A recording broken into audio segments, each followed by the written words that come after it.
Victims of political violence laid to rest in Zimbabwe in 2008. It's believed hundreds of supporters of Morgan Tsvangirai's movement for democratic change met with a similar fate in the run-up to the presidential runoff election that year.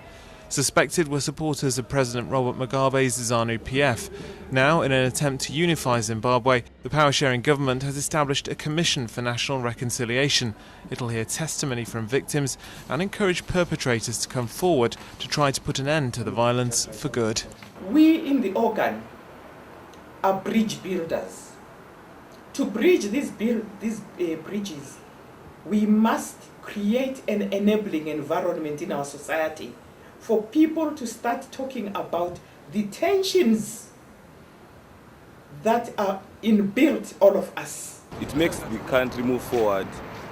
If people forgive each other, then they unite, then everything will be okay. The Commission has so far met with churches, political groups and community leaders to get across its message of reconciliation. But some feel that while the political elite remains unchanged, little progress can be made.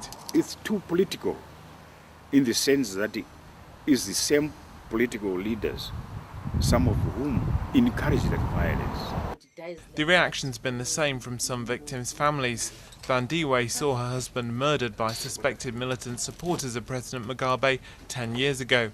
He was tortured and beaten to death. If somebody kills anybody in front of you and goes bossing around in front of you, and tomorrow doing another thing, and still walking free, what can you do? He's the boss of the area. And the Commission has yet to convince the European Union. In early July, the EU said there'd been some progress in respecting human rights in Zimbabwe, but not enough to warrant lifting the sanctions it's imposed on the country since 2002.